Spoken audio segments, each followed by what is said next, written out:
just a little simple thing that I came up with, and just me divulging what's just been on my mind recently. And it's going back to the topic of letting go and knowing when to not really worry about certain things anymore. And from what I've learned with that whole topic is that I needed to let go of, let's say, a girl I liked at the time, and I really needed to just completely let go.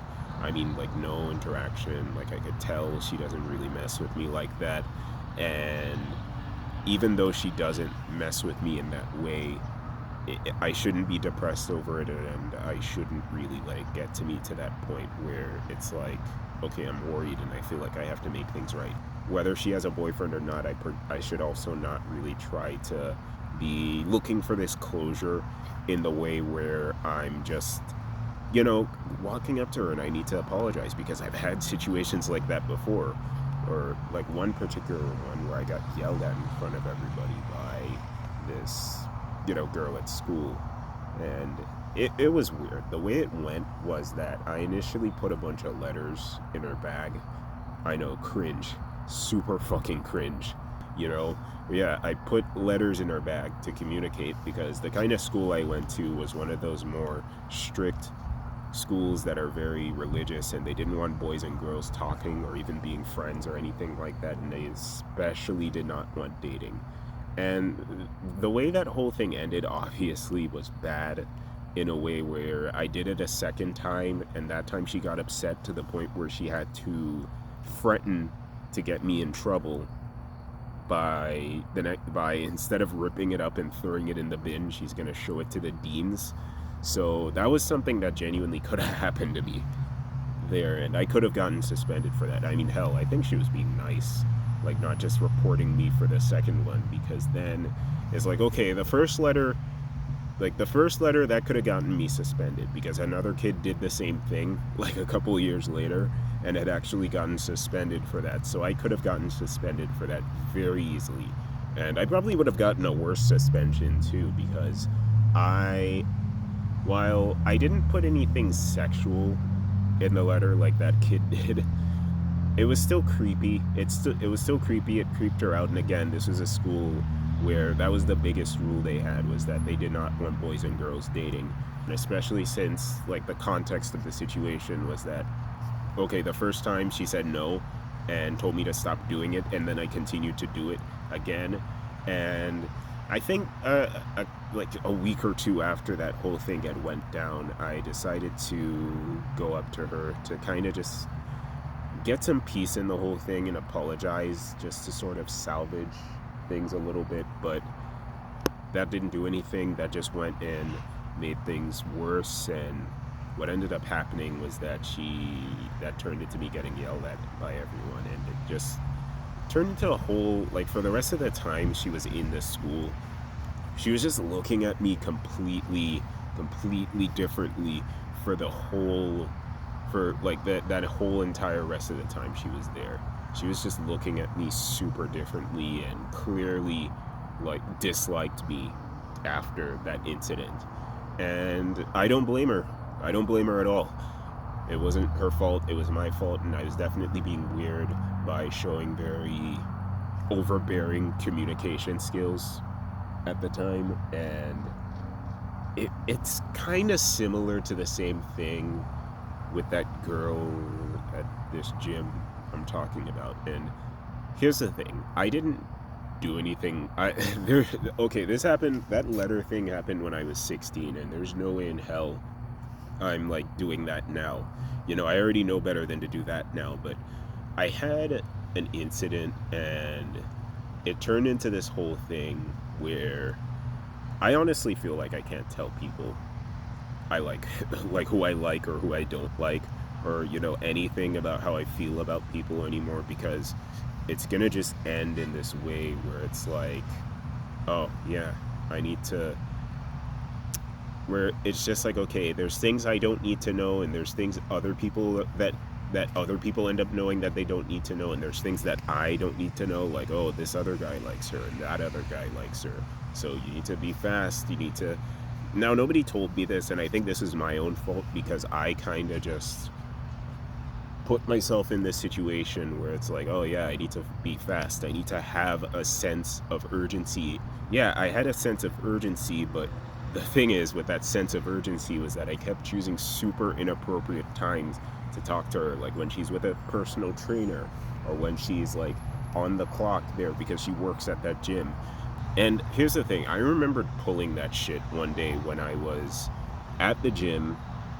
It was a busy day. There were a bunch of vendors going on because Crunch is like one of those more cool gyms where they have a bunch of promotions and they're very social media savvy and they like to support and shine a spotlight on small businesses, which I think is very commendable and nice. But what I did at the time was that I was like basically walking up to her and was pestering her for her Instagram for like a bit, and it was bad because she clearly looks like she was in a rush trying to do something and I was there just bugging her. And I kind of noticed right off the bat that what I was doing was kind of wrong, and when I did get to catch her at a slower time, I walked up to her and apologized for it, and just I could tell she was still kind of looking at me kind of weird. And hell, it's been months. You see, that's the thing, let it go.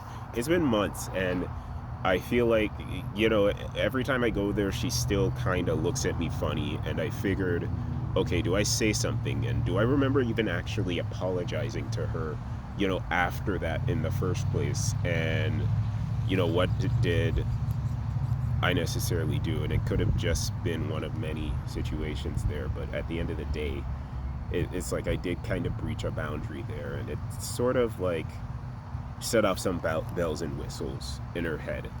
And again, it's like just like how I have my own precaution as to why I feel like I shouldn't walk up to her again or try to talk to her again because of that incident that happened with that girl back in high school. I think I should understand why she would have the same sort of bells and whistles about me, so to speak, because then it's like, okay, she's got to look at me differently now and again. And she doesn't really know me, just like how I don't know her and I don't know how she's going to act if, I try to interact with her again. I don't know, I don't know how she's going to act. And it's valid because she's like short. She's short. She's like somewhere like around 90 to 110 pounds probably.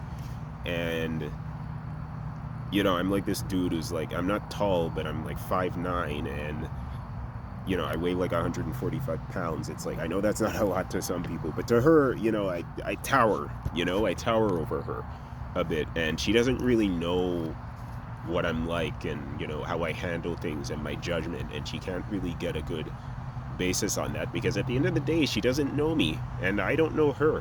So what I figured I'd do, instead of just like trying to figure out like, okay, what do I say, how do I talk to her, is like, okay, I have to make sure to dress really nice, make sure my hair doesn't look like shit, I have to like take care of my skin and like look handsome.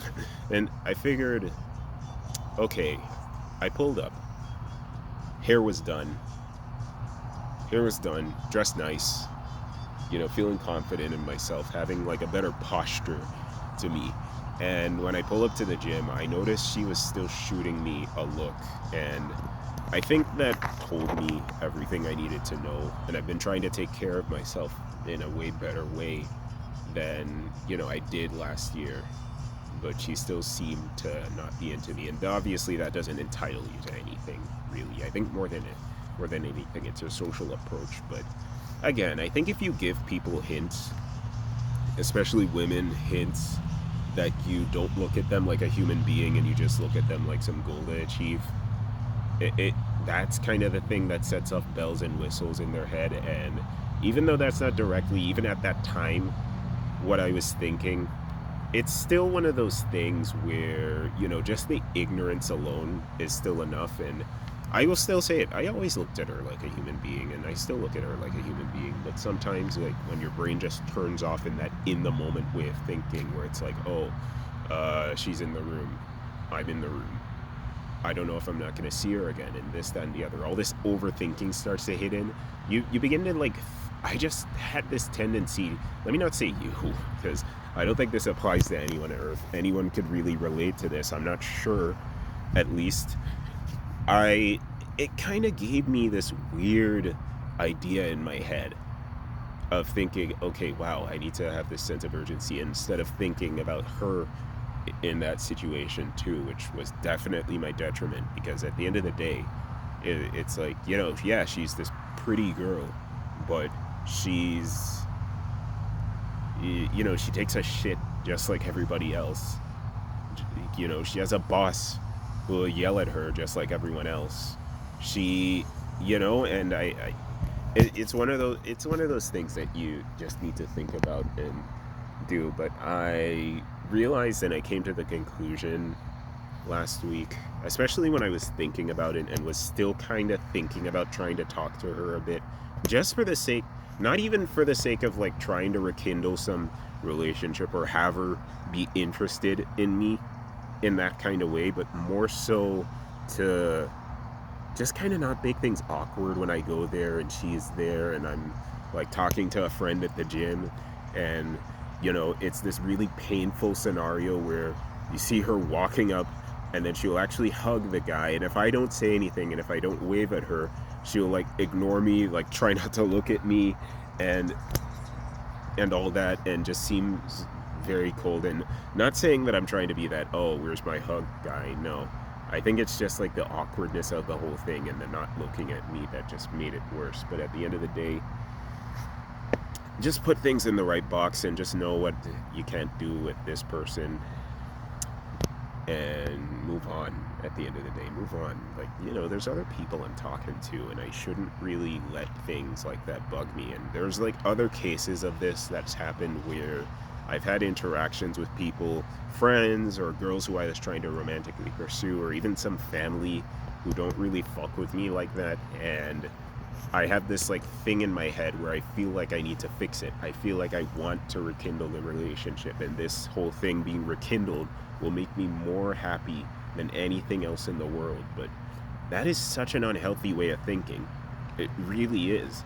It's not really the way to think, and I'm gonna just hurt myself if I keep thinking like this, where every time, I interact with someone, they don't fuck with me, and I feel like, okay, I want to make that change. Or maybe if it was or especially if it was somebody who liked me initially, and, it kind of changed due to something I may have said or done, or like I don't know, or something that may have happened that could have rubbed them the wrong way.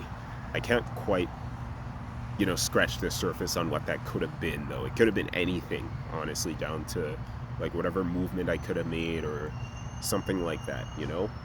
Those seem to be the most painful, because then it's like, okay, I remember what was, and I can't accept that what is at the moment. I can't accept the present because I think about the past, and I need to let go of the past.